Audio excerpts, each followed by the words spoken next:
Bom dia a todos. Hoje vamos dar prosseguimento no livro de 1 Pedro, capítulo 2. Nosso texto hoje é do 18 a 25. Então, abram suas Bíblias lá, por favor.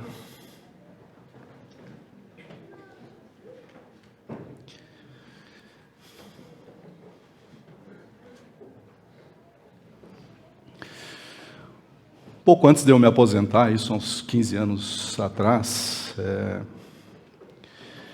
aconteceu algo diferente na empresa que eu trabalhava. A nossa empresa lá, ela, pela natureza de trabalho dela, ela era obrigada a parar de 4 em 4 anos para fazer manutenção geral da fábrica. Então, era uma planta industrial. Então, se parava durante 30 dias de 4 em 4 anos, e ali a gente contratava 2, 3 mil pessoas, depende lá do escopo lá da manutenção. Nessa última vez, veio uma empresa de prestação de serviço de manutenção, ela veio lá do centro do país, e como eu fazia parte da coordenação da área da manutenção, especificamente na área de segurança, então a gente fazia reuniões periódicas para ver como é que estava o andamento, se o cronograma estava sendo cumprido. E nas minhas andanças pela fábrica lá, eu descobri que havia 2 tipos de contratados, né? E me chamou a atenção os 2 tipos de contratado que essa empresa fazia, né, quando ela contratava o pessoal lá. Havia um pessoal que ficava num galpão, num galpão, não era um pavilhão grande lá, né, depois do almoço e tal, e havia um outro público que ficava no outro lado. Esse público da esquerda eram evangélicos. E eles ficavam ali, então, para, após o almoço, descansar, cantar, orar, estudar a Bíblia, ler a Bíblia. Enquanto que o outro público eram os contratados normais, né, pessoas que não creem no Evangelho. No final de uma dessas reuniões de coordenação, eu perguntei lá para o gerente, né, que fazia a contratação, né, eu digo, cara, ele não sabia que eu era cristão. Eu perguntei, pô, cara, por que essa distinção, né? Eu também percebi que o grupo de evangélicos era maior. Por que essa distinção? Daí ele disse assim, não, Pires, é muito simples. Esse pessoal cristão, ou evangélico, né, eles são mais submissos, eles acatam mais as orientações, eles são menos rebeldes, eles faltam menos serviço. Então, quando eles olham a ficha lá, quando tinha lá evangélico, era quase certa a contratação deles. Os outros, eles precisavam de recomendação e coisas mais. Então, havia assim, uma clara distinção disso. Claro que ele não fazia isso porque ele era cristão, ele fazia isso porque a empresa, o trabalho era melhor e vendia mais para a empresa, né? Essa era a visão comercial e dele lá, da visão de recursos humanos. E meditando sobre 1 Pedro, a gente percebe que há uma clara distinção, né? O que eu quero dizer é que ser cristão, de fato, faz diferença. Ou, pelo menos, deve fazer. O cristianismo puro e simples, o cristianismo verdadeiro, ele é diferente do estilo de vida que a gente está acostumado a ver na sociedade. E eu até pensei, né, mudar o título aqui, né, ao invés de colocar uma vida exemplar, né, de prestação de serviço de cristãos, eu pensei em colocar assim, contraste e semelhança. Por que contraste e semelhança? Contraste com o estilo de vida do mundo que a gente percebe ao nosso redor, e o Douglas, a semana passada, deu um toque sobre isso, né? E a semelhança. Semelhança por quê? Semelhança com o Senhor Jesus. O Senhor Jesus é o nosso modelo, né, de vida, em todas as áreas, inclusive nessa área cujo contexto é servo, né, e senhores, ou empregado e empregadores, ou contratados e contratantes, ou, enfim, o seu supervisor com o seu chefe, né? Então, por isso, contraste e semelhança, né? E a própria Bíblia tem, então, inumeráveis versículos sobre isso, né? Por exemplo, lá em Efésios 5:8, ele diz assim, Porque outrora vocês eram trevas, mas agora sois luz no Senhor. Então, é o contraste. Mateus 5:4, o Senhor diz assim, mas eu vos digo, amem os seus inimigos e orem por aqueles que os perseguem. Romanos 12:14, abençoe aqueles que os perseguem e abençoe-nos e não os amaldiçoe. E Mateus 5:46, de 46 a 48, o Senhor Jesus diz assim, porque se amardes só os que vos amam, que recompensa tendes? Não fazem os publicanos também o mesmo? E se saudardes só os vossos irmãos, que fazeis demais? Né? Os não cristãos também fazem isso. Não fazem os gentios também o mesmo? Portanto, sede vós perfeito, como perfeito é o vosso Pai Celestial. Portanto, nós, os filhos de Deus, as nossas relações entre nós, né, e especialmente com a sociedade, com as autoridades, com o governo, com os nossos chefes, elas devem ser distintas. Elas devem ser semelhantes ao Senhor Jesus, como o Senhor Jesus nos ensinou. E isso tem a ver desde o início da carta, quando o Senhor diz que bendito Deus e Pai de nosso Senhor Jesus Cristo. Então, pelo Senhor ser santo, amoroso e justo, Ele é distinto, e muito distinto, acima de toda a criação. Então, há uma distinção de Deus. E essa distinção presente nele, de alguma forma o Senhor quer passar para nós. O Senhor quer que nós sejamos santos, justos e amorosos. E Ele fez isso com Israel. Né? A gente conhece um pouco aí do Novo Testamento, Ele fez isso com Israel. Ele disse assim, para Israel, vocês são um povo santo para o Senhor seu Deus. O Senhor, o seu Deus, escolheu dentre todos os povos da face da terra para ser o seu povo, um tesouro especial. Assim Deus considerava Israel, distinto e um tesouro especial. Deuteronômio 7:6. Uma nação distinta como Israel é até hoje. Até hoje. Mas nós também. Ele disse isso no versículo 9 atrás. Né? Vós, porém, sois raça eleita, sacerdócio real, nação santa, povo de propriedade exclusiva de Deus, a fim de proclamardes as virtudes daquele que vos chamou das trevas para sua maravilhosa luz.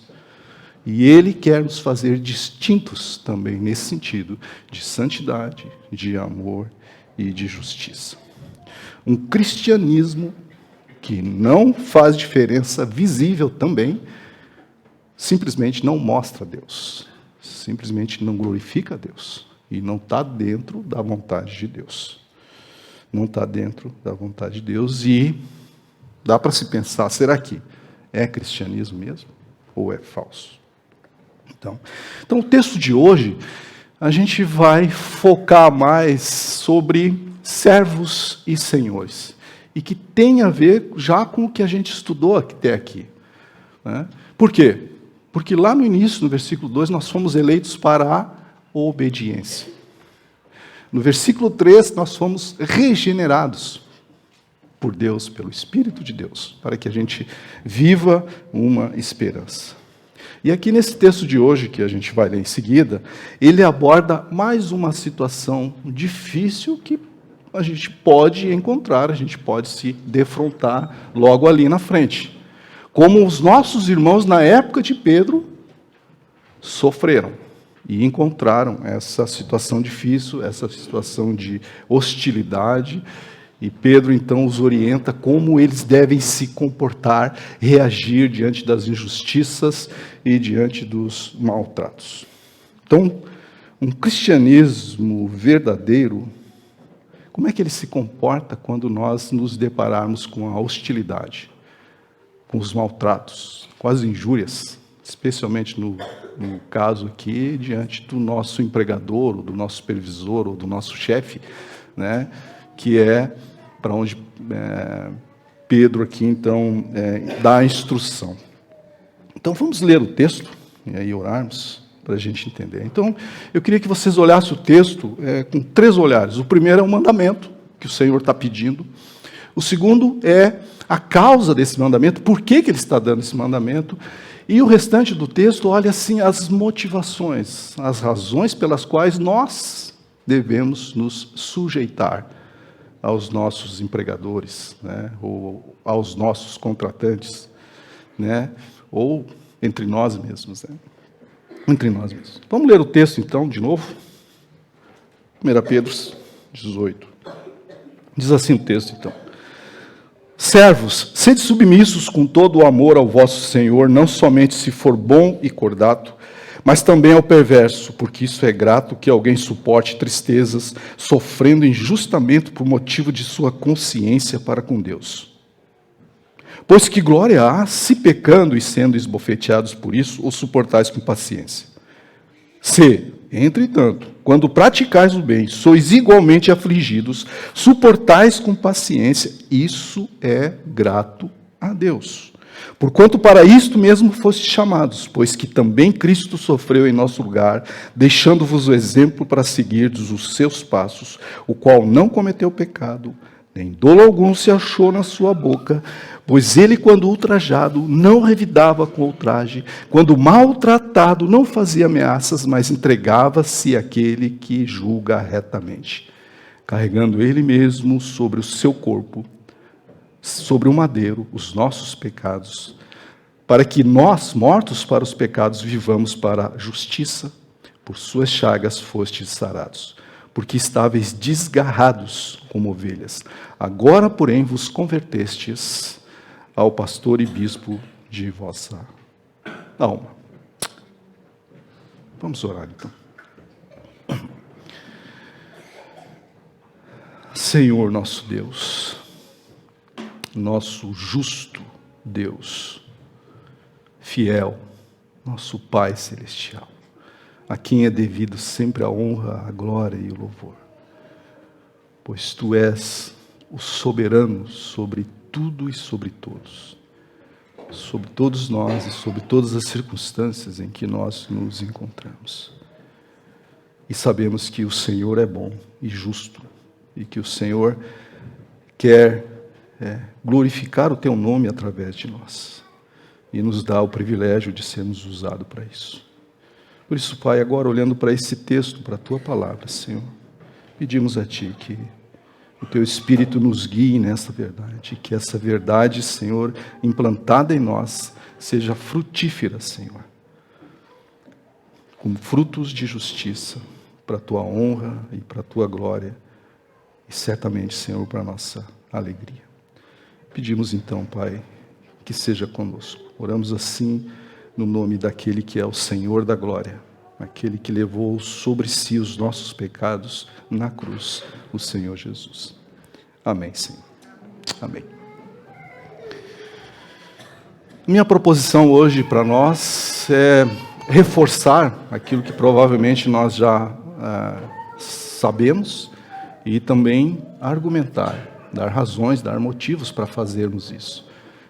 Deus queira que, se você não faz isso, vendo os motivos e vendo o que Pedro está dizendo assim, venha a fazer. Então, meus irmãos, a minha proposição é que devemos ser exemplares.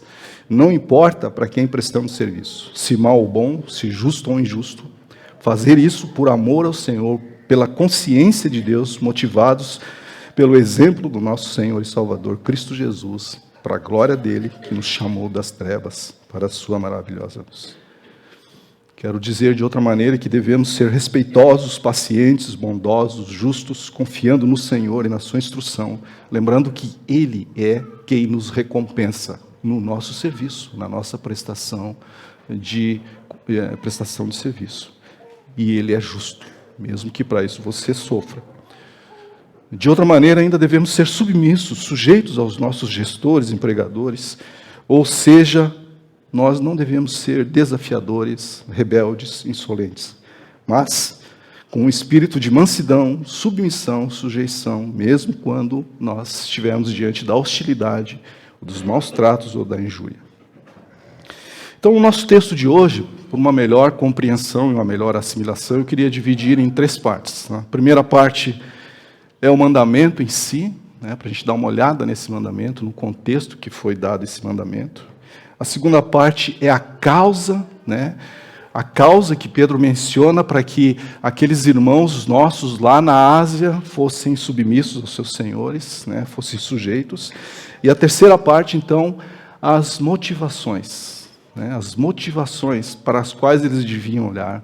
Né, por que eu tenho que ser submisso? Por que eu tenho que sofrer? Por que eu tenho que encarar com paciência o sofrimento? Né? E as motivações, as razões são porque é grato a Deus, né? Porque fomos chamados para sofrer, você foi chamado para sofrer, porque o Senhor Jesus nos deu exemplo de como fazer. Ele não só disse, Ele fez, e Ele nos mostra como fazer.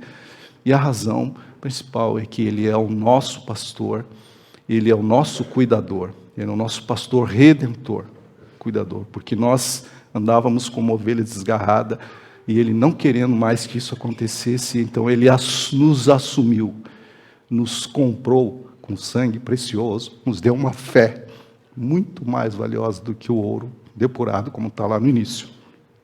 Então, uma das motivações é que Ele é o nosso pastor redentor, pagou o preço por isso, nos comprou com esse sangue, com sangue, né? E hoje, então, Ele cuida de nós, Ele é cuidador, e Ele é quem nos guia, quem nos direciona. Então, a primeira parte, meus irmãos, é o mandamento. Versículo 18 diz assim: servos, sede submissos com todo o temor ao vosso Senhor, não somente se for bom e cordato, mas também ao perverso.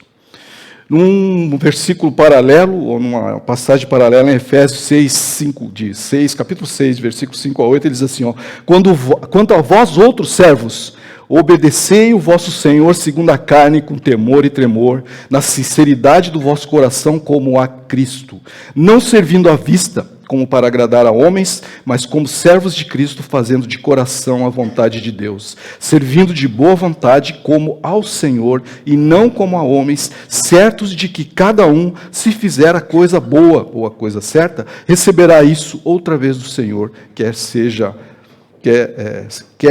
servo, quer seja livre. Então, esse mandamento encontrado aqui, né, é a exortação principal desse texto, porque ele diz para a gente ser submisso, e depois ele diz as razões por que a gente tem que ser. Né? Nós não cremos em algo não explicado ou não mostrado. Nossa fé não é cega, tem razões para isso. Tem razões para isso. Então, o mandamento central encontrado nesse trecho é a exortação de submissão. Aqui, Pedro está instruindo os servos a serem submissos aos seus senhores, independente se eles serem bons, justos, serem bons e justos, ou mal e injustos. Né? Eu não vou abordar a questão dos servos bons, porque é bom. Né? Mas muito mais aquela situação difícil é quando a gente encontra senhores maus e injustos. Então, essa é uma passagem relevante que Pedro coloca aqui, ela tem um significado, e que a gente precisa dar uma olhadinha para a natureza desses escravos lá. Então, a palavra grega que Pedro usa para esses servos é uma palavra comum para escravos, que o nome chama-se em grego lá, oiketai, mas a palavra é direcionada para aqueles servos, ou aqueles que servem nas casas, ou seja, para escravos domésticos. No tempo do Império Romano, a prática da escravidão, ela teve início com as conquistas romanas. E claro, né, logo que eles começaram a conquistar o mundo daquela época, eles tinham poucos escravos. Né? E esses escravos, então, como eu já disse, eram capturados, eram prisioneiros de guerra. E eles se tornavam escravos. Mas no início da história de Roma, a presença de escravos era pouco. Mas na época do Novo Testamento, se contava escravos em milhões. Eram milhões de escravos. Porque vocês lembram que o Império já tinha tomado, né, o Oriente Médio, a parte da Ásia. Né, então era muito grande já o Império, a área geográfica. Então os escravos eles eram contados em milhões. Então, além dos prisioneiros de guerra, também era possível tornar escravo devido às dívidas por pessoas que não podiam pagar. Pessoas tinham dívidas, as dívidas se tornavam impagáveis, então eles pagavam com a vida de trabalho para os seus senhores. Mas é interessante ressaltar aqui que nem todos os patrões eram cruéis. Né? Havia famílias cujos senhores eram amáveis. E os servos conviviam muito bem entre eles. E outra coisa que, às vezes, a ideia de escravos aqui dessa época não é só o escravo braçal, aquele que faz o serviço, digamos assim, sujo e pesado. Não. Lembram? Escravos eram prisioneiros de guerra. E havia médicos, professores, mordomos, administradores. E eram escravos dele, eram prisioneiros de guerra de outras nações. Então, mas é importante a gente notar aqui que havia uma realidade nessa época que era inegável, né? E que permeava toda a situação dos escravos, que era a seguinte: de acordo com o direito romano, um escravo não era considerado uma pessoa. Ele era uma coisa, ele era um instrumento de trabalho. Ou seja, ele não tinha nenhum direito legal, não havia nenhuma lei que o protegesse. A lei que regia esse tipo de escravidão era a vontade dos seus senhores, os seus caprichos. E os escravos tinham que submeter. Então, consequentemente, muitos dos nossos irmãos daquela época, seus senhores eram cruéis e injustos. E como resultado, né, vinha então o sofrimento. Então, como é que eles respondiam a isso? Pedro está nos instruindo aqui. Então, esse era o mandamento, essa era a natureza da escravidão. É claro que hoje, no nosso caso, é diferente. Hoje nós temos leis que nos protegem, né? O mundo é outro, né? Então, hoje nós não precisamos fazer ou sofrer os abusos, né, que tem hoje.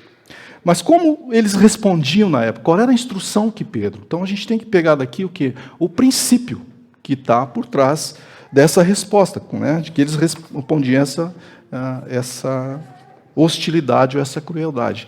E eu já vou responder aqui como é que é, né? Porque depois eu vou falar das razões. Então, como é que os escravos deveriam responder diante de um senhor cruel, que maltratava, que desprezava, que injuriava? Como é que é? Vamos olhar para o texto aqui, né? Vamos olhar para o texto. Por exemplo, então Pedro nos diz como é que eles deviam responder. No versículo 18, assim, os servos cristãos são submissos com respeito aos seus senhores. No versículo de 19 diz assim, os servos cristãos suportam tristeza quando sofrem injustamente, eles suportavam a tristeza. No versículo 20, os servos cristãos fazem o bem. Eles fazem o bem. Quando sofrem por isso, suportam o sofrimento com paciência. Eles faziam o bem e ainda tinham paciência. No versículo 23, assim, os servos cristãos não retribuem mal com mal. Quando insultado, eles não revidam, eles não ameaçam. E no versículo 23 ainda, até aqui a gente falou das coisas negativas, né? Não faz isso, não faz aquilo. Mas o que o Senhor Jesus fez? O que o Senhor nos instrui aqui? Eles assim, então, o que eles faziam? Então, quando insultado, eles entregavam ao Senhor que julga retamente. Eles deviam confiar no Senhor e esperar o livramento do Senhor. Então, meus irmãos, sermos respeitosos, resilientes, bondosos, pacientes, misericordiosos, no sentido de pagar o mal com o bem, o insulto, a hostilidade, não revidar. Era essa a instrução que eles estavam recebendo. Em outras palavras, os cristãos não são desafiadores, rebeldes, insolentes, mas têm um espírito de mansidão, de obediência, mesmo quando seus senhores são hostis. E eles oram por isso, oram por eles também. Então, essa é a primeira questão do mandamento para a gente, como a gente faz. A segunda parte é a causa, né, a razão. Por que eles faziam isso? Claro, está ali no versículo 19, né? Porque isso é grato a Deus que alguém suporte tristeza sofrendo injustamente por motivos de sua consciência para com Deus. Então, a motivação, a razão era a consciência de Deus. Eles tinham consciência de Deus. Se nós temos consciência de Deus, a gente deve ser submisso, respeitar. Ter consciência para com Deus significa estar plenamente ciente da presença de Deus na sua vida, reconhecendo a sua autoridade sobre si. reconhecendo a sua autoridade sobre as situações em que você se encontra. Isso implica que a providência divina o colocou onde está e inspira você a agir de tal maneira que seja agradável a Deus. Essa consciência deve motivar o cristão a representar Deus em seu local de trabalho e a glorificá-lo em suas atividades profissionais. E aqui mesmo no versículo dá para a gente perceber, quando ele diz duas vezes, no 18 e no 19, isso é grato a Deus. Ou seja, sofrer injustamente, não justamente, injustamente, é grato a Deus. Ou seja, Deus se agrada. Sabe o que você está dizendo? Que você está obedecendo a Deus. Sabe o que o Senhor Jesus disse? Aquele que me obedece, me ama. Ou seja, guarda os meus mandamentos. Então, a consciência da sua presença soberana nos motiva a dar um bom testemunho. Amarmos o Senhor Jesus na medida em que obedecemos, assim nós nos sujeitamos e nos submetemos. E mais ainda, né? O fato de você sofrer injustamente por causa de Deus, pela consciência de Deus, isso traz glória a Deus. O Senhor Jesus é o nosso exemplo disso. Lá em João 17, na oração dele, antes de ele ser entregue para sofrer e carregar a cruz e ser crucificado, ele diz assim, ó, Pai, é chegada a hora, glorifica o teu Filho para que o teu Filho glorifique a ti. Vejam, o Senhor Jesus estava diante do maior dos sofrimentos, dos maiores maus tratos, da maior injustiça. Glorificou a Deus sofrendo. Então, se nós cristãos, ou se alguém cumpre suas responsabilidades com a consciência para com Deus, isso significa o quê? O que significa? Então, se você, diante de uma situação de hostilidade ou de injúria, mais especificamente no serviço, e você suporta pacientemente, quietamente, né? Isso significa o quê? Que você acredita que Deus o colocou exatamente onde você está, pela vontade dEle. Você crê que Deus é soberano sobre a tua vida. E que Deus não é só soberano sobre a tua vida, sobre a circunstância e sobre quem está sobre ti. E aí a gente pode, então, evoluir isso para a nação, seja lá para o governo que seja. Então, soberania de Deus. Tu não está ali por acaso. Tu não está ali por acaso. Então, quando a gente cumpre a responsabilidade, a gente crê e compreende que é o dever enfrentar as dificuldades associadas àquela situação com uma atitude de submissão. Ao fazer isso, revela a verdadeira essência do cristianismo, e essa atitude, essa conduta é louvável aos olhos de Deus. Deus o admira, Deus se agrada disso. Assim, ele ressalta um aspecto importante, que é o nosso testemunho visível diante do mundo, diferente do estilo do mundo. Por que é diferente? Porque o mundo quer vingança, o mundo retalha, ele busca os seus direitos, ele se deixa levar pela natureza dele vingativa, e o que o Senhor Jesus está pedindo de nós, ou está nos orientando, dando instrução, é o contrário. É o contrário. É o contrário. É o contrário, né? Então, isso é especialmente relevante no ambiente de trabalho, onde os cristãos devem agir conscientes da glória e para a glória de Deus. E essa consciência não apenas deve motivar o comportamento piedoso, submisso no trabalho, mas também inspira a confiança na soberania de Deus em todas as circunstâncias. O Senhor é justo.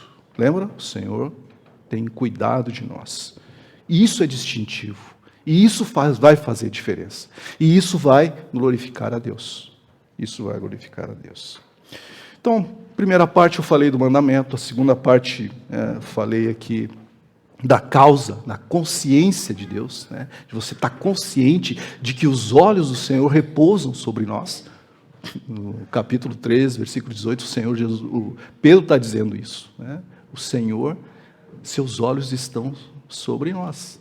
Não esqueça disso. O tempo todo, né? O tempo todo. E a terceira parte que eu queria compartilhar com vocês, então, são as motivações e as razões, que elas vão, então, do versículo 20 até o 25. Então, as razões as motivações pelas quais a gente tem que se submeter, ou deve se submeter, né, a sermos submissos, sujeitos, né, às autoridades, os nossos chefes, os nossos gestores, né? E o Senhor Jesus, então, dá o exemplo aqui. Então, primeiro eu já comentei, né? Isso é grato a Deus, é louvável, isso se agrada a Deus. O segundo que eu queria comentar está ali no início do capítulo, do versículo 20, do versículo 21. Porquanto para isto mesmo fostes chamados. Então, nos versículos anteriores, ele está dizendo que há sofrimento, que há tristeza, né? Ele diz assim, servos, sede submissos com todo temor ao Senhor, não somente ao bom e cordato, mas também ao perverso, porque isso é grato a Deus, que alguém suporte tristeza sofrendo injustamente por motivo de sua consciência para com Deus. Suporte tristezas, sofrimento, né? Pois que glória há se pecando sendo esbofeteados, isso suportais com paciência. Se, entretanto, quando praticais o bem, igualmente sois afligidos e suportais com paciência, isso é grato a Deus. É essa aflição aqui, é esse sofrimento que nós fomos chamados. Então, eu e você fomos chamados para sofrer. Há um chamado sobre nós para sofrermos por causa de Deus, por causa do Senhor Jesus, por causa do Evangelho e por causa do nosso estilo de vida, John Piper diz assim, sofrer injustamente nesse mundo não é uma coincidência para os cristãos, é um chamado. Você foi chamado para isso. Pedro reforça na mesma carta, mais vezes ainda, sobre esse sofrimento. Eu vou citar aqui, novamente, 3,17, quando Pedro diz assim, é melhor, se Deus quiser, que você sofra por fazer o que é certo do que por fazer o que é errado. Deus quer dizer com isso, Deus quer que isso, porque Ele conhece a melhor maneira de trazer glória dEle. Então, o nosso sofrimento, por causa de Deus, traz glória para Ele. Muitas vezes nós escapamos do sofrimento, mas é normal na vida do cristão ter sofrimento, né, por causa do Senhor Jesus. Então, o sofrimento, a gente pode sofrer de uma maneira graciosa, que não merecemos por causa dos homens e porque confiamos no Senhor Jesus. Muitas vezes Deus quer que soframos injustamente e que o suportemos pela sua graça e para a sua glória. Mateus 5,11 diz assim, bem-aventurados sois quando por minha causa vos injuriarem. E Filipenses 1,29 diz assim, porque a vocês, a nós cristãos, aqueles irmãos lá, vos foi concedido a graça de padecerdes por Cristo. Então, sofrer por Cristo é graça. E não somente de crerdes. Então, sofrimento na nossa vida por causa de Cristo tende por motivo de grande alegria, né? As provações, como diz Tiago lá. Então, suportar pacientemente o sofrimento demonstra seu amor consciente dele. E mostra, e dá o testemunho da realidade de Deus e do seu reino neste mundo. Pois é uma resposta ao seu chamado. É a obediência à nossa vocação. Ser filho de Deus, que testemunha a Ele e glorifica a Ele. Num comentário de John MacArthur, ele diz assim, para Deus é fundamental que aqueles que seguem sua fé vivam de forma autêntica e espiritualmente íntegra. E, em vez de priorizarem a busca por todos os direitos e benefícios deste mundo, então, a integridade, viver a esperança é muito melhor diante de Deus. Deus considera muito mais do que buscar os seus direitos nesse mundo. Deus valoriza mais o testemunho da fé dos cristãos do que suas realizações ou sucesso profissional. A ênfase está em manter a credibilidade do Evangelho em vez de buscar promoções, aumentos na carreira.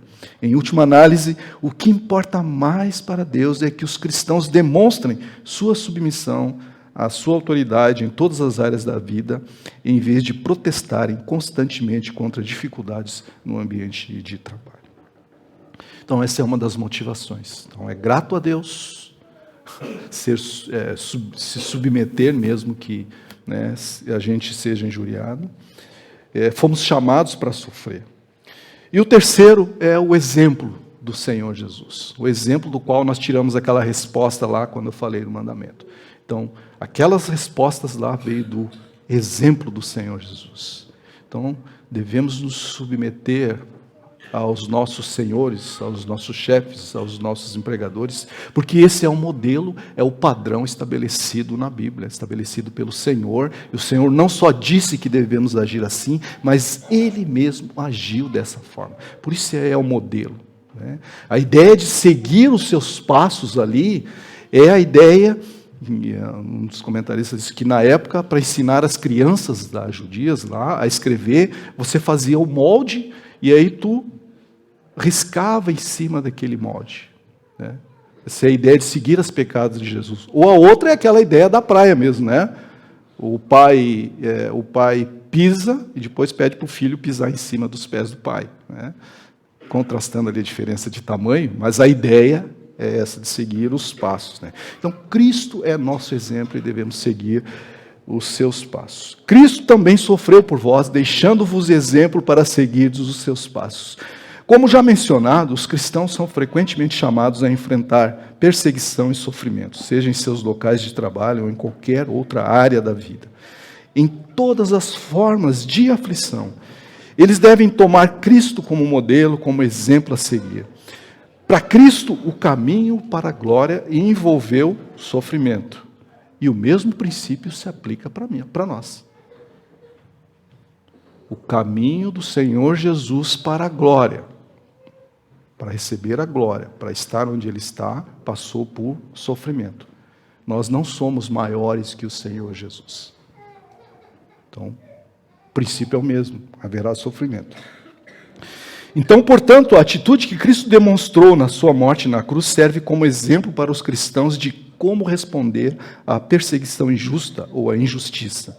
Embora os cristãos possam sofrer por amor de Cristo, o exemplo dele estabelece, então, o padrão como resposta, como uma resposta que honra a Deus. O Senhor Jesus Cristo sofreu por amor de nós. Nós devemos sofrer por amor dele. Visto que Cristo suportou o sofrimento inigualável, distinto, único, quando ele foi para a cruz, Pedro olha então para Isaías, ele extrai essa instrução, esse modelo de Isaías 52. Lá está o cenário, né, a imagem do sofredor, do Messias, do servo sofredor. Então vamos dar uma olhadinha no versículo 22 e 23. 22 e 23 diz assim, ó: o qual não cometeu pecado, nem dolo algum se achou em sua boca, pois ele, quando ultrajado, não revidava com ultraje, quando maltratado, não fazia ameaça, mas entregava-se àquele que julga retamente. Ou seja, ele não pecou. Quando ele estava sendo injuriado, debaixo de intensa pressão, ele não pecou, ou seja, ele não violou a lei de Deus. Não houve dolo, não houve engano na sua boca. Quando ultrajado, ele não revidava com ultraje, com injúria. Quando ameaçado, quando maltratava, ele não fazia ameaças. Ele foi oprimido, humilhado, mas não abriu a boca. Como cordeiro foi levado ao matadouro e como ovelha muda, perante os seus tosqueadores, ele não abriu a boca. Não abriu a boca. Então, essa é uma das motivações. Essa foi a forma que o Senhor nos mostra, de fato. Esse é o nosso modelo. A quarta coisa aqui, né, do exemplo do Senhor Jesus, que é a parte positiva que eu mencionei. Até aqui foi a negativa, agora a parte positiva. O Senhor, então, ele não ultrajava, ele não ameaçava, ele não pecou, ele não houve engano, mas entregava-se àquele que julga retamente, né? Aquele que julga com justiça. Versículo 23, então. Pois ele, quando ultrajado, não revidava com o traje, quando maltratado, não fazia ameaça, mas entregava-se àquele que julga retamente. Ou seja, lançando sobre ele toda a vossa ansiedade, porque ele tem cuidado de vós. Então, meus irmãos, quando nós suportamos o sofrimento injusto por causa da consciência para com Deus, você não está dizendo que a justiça não importa. Você está afirmando que Deus é o juiz final e que ajustará tudo com justiça. Seu agressor não terá a última palavra. Deus terá a última palavra. Portanto, você não precisa se preocupar. Submeta-se a Deus. Salmo 37, 5, 6 diz o seguinte: entrega o teu caminho ao Senhor, confia nele e o mais ele fará. Fará sobressair a tua justiça como a luz e o teu direito como o sol ao meio-dia. Jesus tinha plena confiança no propósito final do seu Pai para realizar com justiça. Ele entregava-se àquele que julga justamente. O verbo aqui no grego, confiar, significa acometer, significa entregar, significa largar-nos para o Pai. Total confiança que o Senhor sabia por que estava acontecendo aquilo. Eu tirei aqui um trecho de um comentário do Novo Testamento, Tyndale, que diz o seguinte: em a única instância da paixão de nosso Senhor, quando um sem pecado sofreu como se ele fosse o pior dos pecadores e sofreu a penalidade extrema do pecado, há um duplo sentido em que ele pode ser reconhecido, em que ele pode ter reconhecido Deus como juiz. Ele estava tomando o lugar do pecador, por um lado, porque voluntariamente, em cumprimento da vontade de Deus, ele estava tomando o lugar do pecador, não tendo pecado, ele não protestou contra o que ele tinha que sofrer. Ao contrário, ele reconheceu conscientemente que era a pena justa devido ao pecado. E então ele se entregou para ser punido. Ele reconheceu que, ao deixar essa vergonha, essa dor, essa maldição caísse sobre ele, o Deus justo estava julgando retamente. Lembre-se, ele levou sobre si os nossos pecados na cruz. O outro lado é o lado de que de que o Senhor Jesus não havia pecado. Ele era justo. Aí, por outro lado, porque ele mesmo não tinha pecado, ele também acreditava que no devido tempo, Deus, como justo juiz, ia justificá-lo como justo, e levantá-lo da sepultura e recompensá-lo por aquilo que ele tinha voluntariamente suportado pelos outros, dando-lhes o direito completamente para salvá-los da pena e do poder do seu próprio mal. Provavelmente, esse é um comentário de que o Senhor Jesus confiava plenamente no Pai, no que o Pai estava fazendo. Uma outra razão, uma outra motivação, além de que sermos sujeitos ao Senhor, grato a Deus, Deus se agrada disso, além de que fomos chamados para sofrer, além de vermos o modelo, a forma como o Senhor disse e fez por nós, além de confiarmos na justiça de Deus, de que Deus em algum momento vai fazer justiça. Nos versículos 25, nós temos Cristo, o bom, o pastor redentor e cuidador.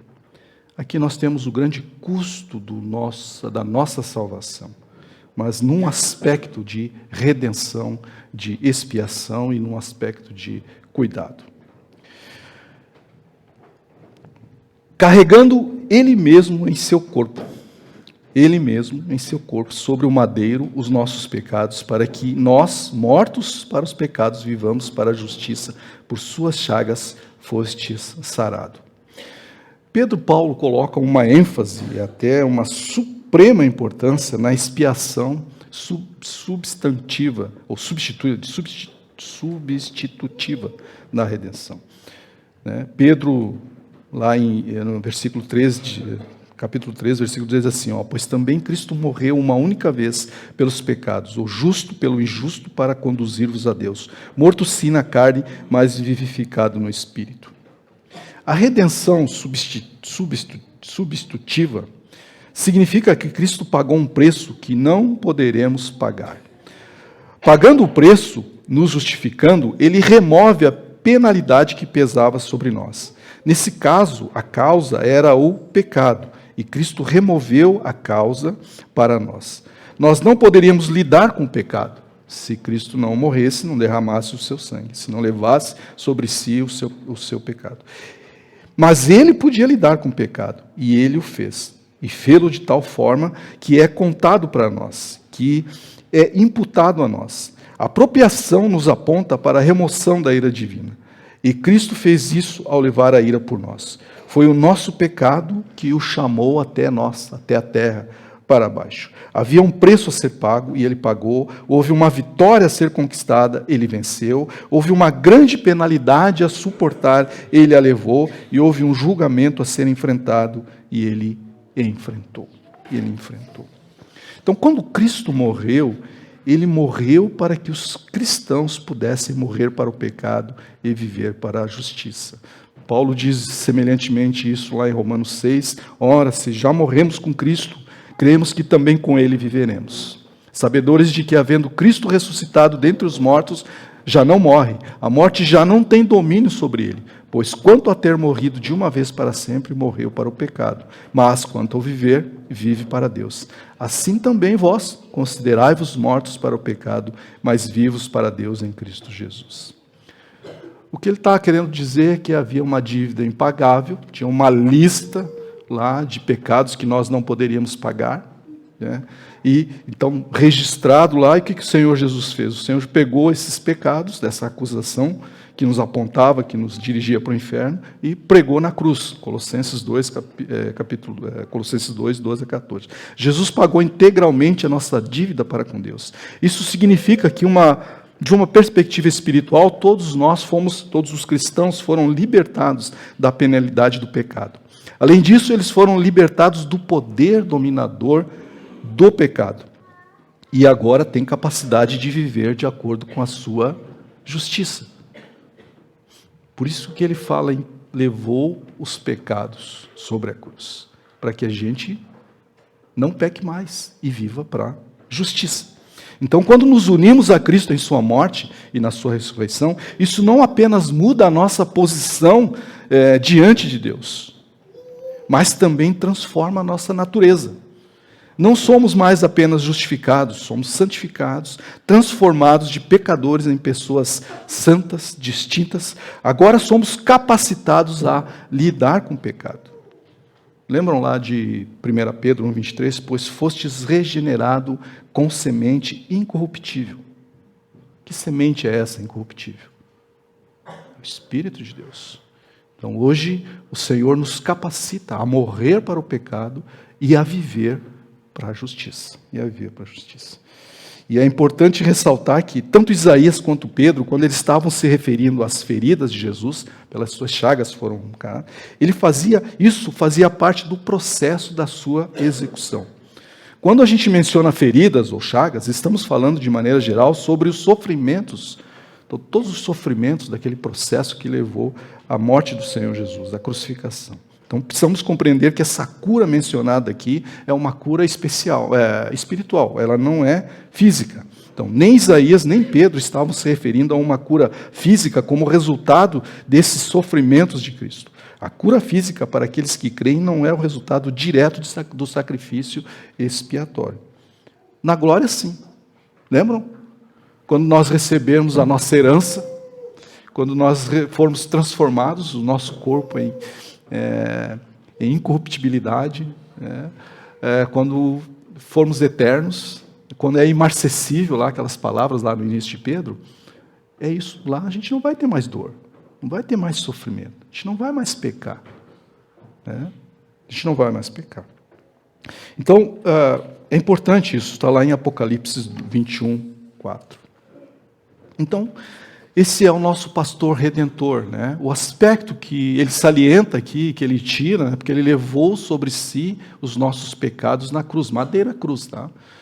É nesse aspecto de que agora nós podemos lidar com o pecado, porque temos o cuidado do Pai.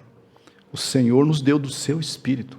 O Senhor nos capacita a viver para a justiça. Antes não. Antes nós estávamos desgarrados, perdidos, e a gente estava caminhando, na verdade, para o inferno, para longe de Deus. O Senhor, em seu amor inestimável, veio até nós aqui e nos resgatou disso. No versículo 25 diz assim, porque estáveis desgarrados como ovelhas, agora, porém, vos convertestes ao pastor e bispo das vossas almas. Aqui está o nosso Senhor, aquele, de fato, a quem prestamos serviço. Esse, sim, é o nosso chefe, é o nosso Senhor. E que, mesmo que custe a vida, a gente deve obedecer. Ele, sim, é digno de ser servido, inclusive com a nossa própria vida. Todos os que são salvos estão sob esse perfeito atendimento, provisão, proteção do pastor e bispo das nossas almas, como também está lá em João 10, 11, né?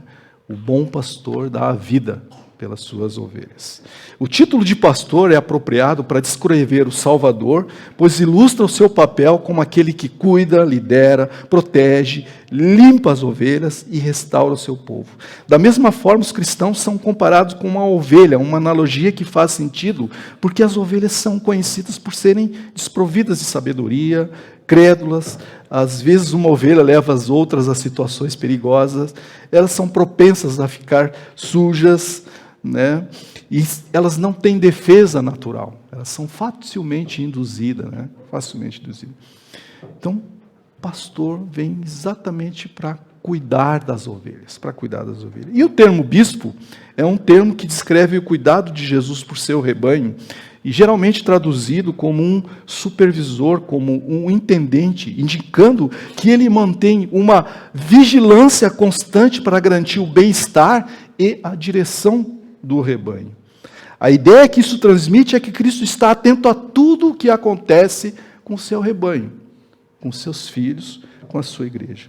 Ele está ao lado deles, acima deles, cuidando deles.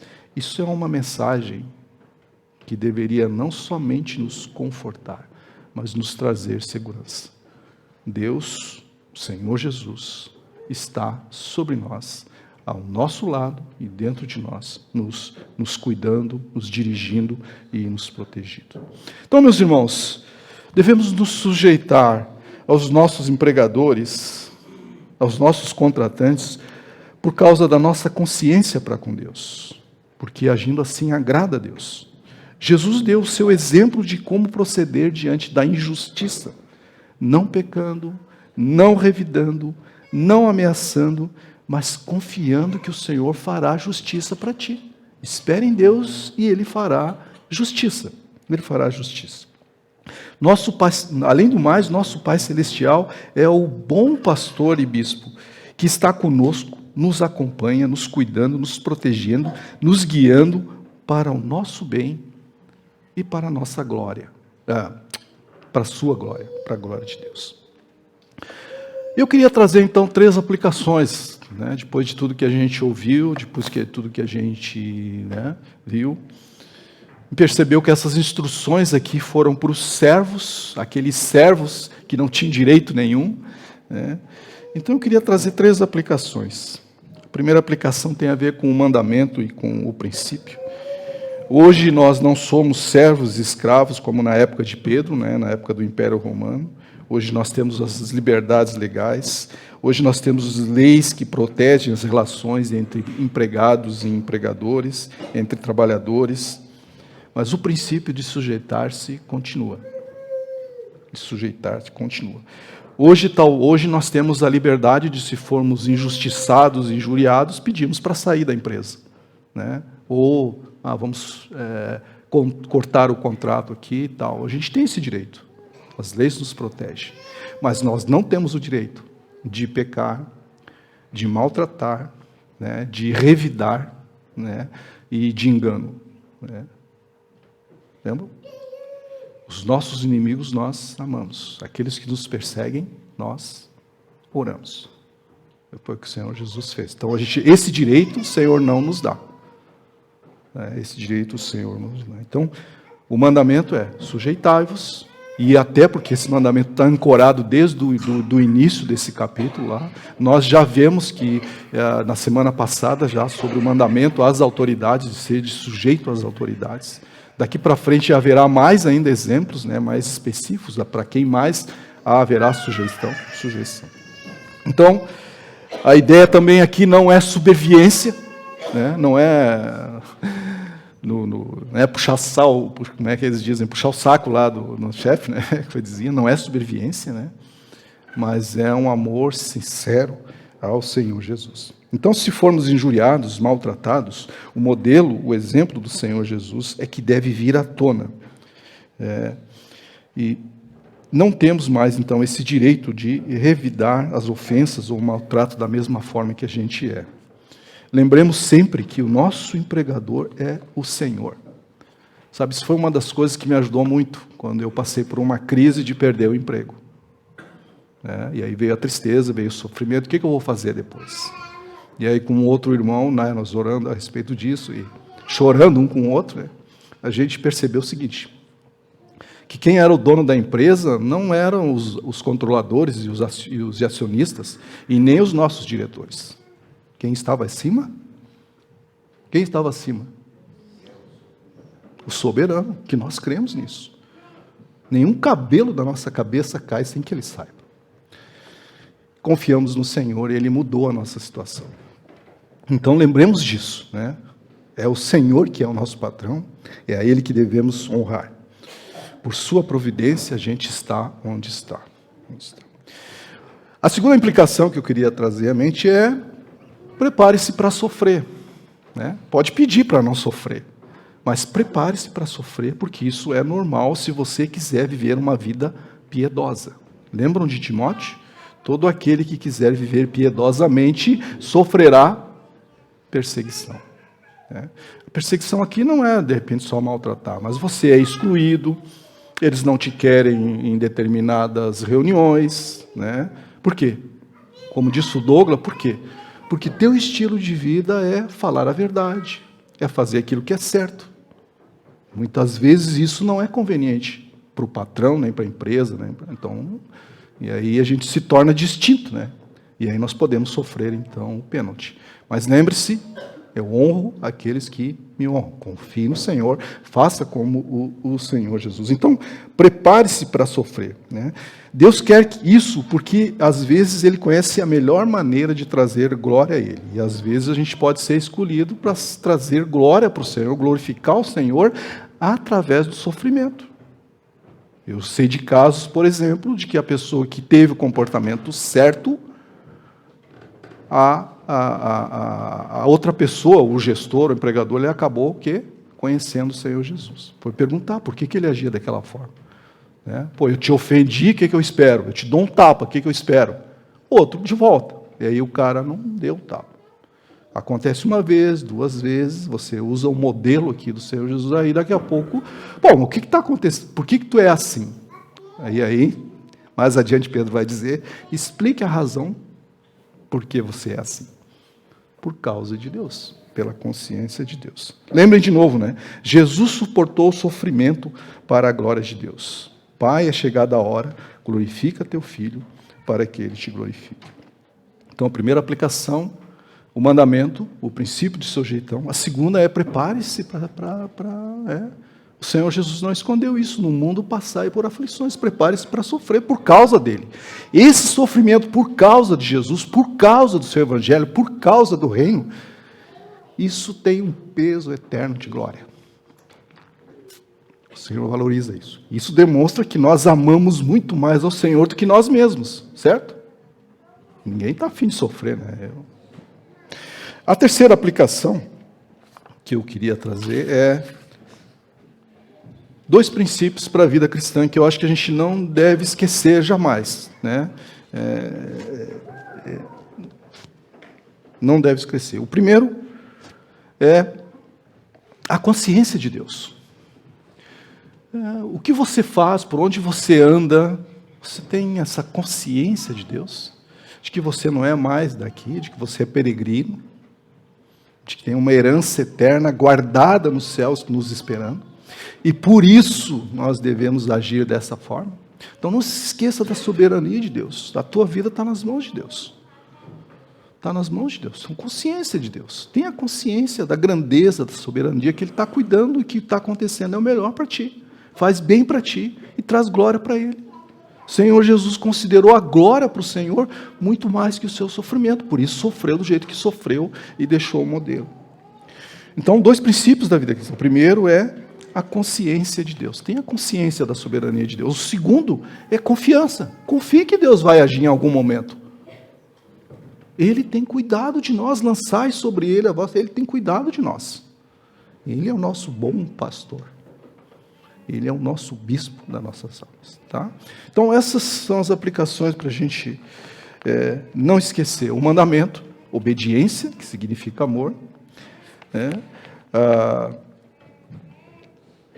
Preparados para sofrer. Faz parte da vida cristã, não é coincidência. E, por último, tenha esses princípios sempre na tua vida, da consciência de Deus e da confiança em Deus. Vamos orar.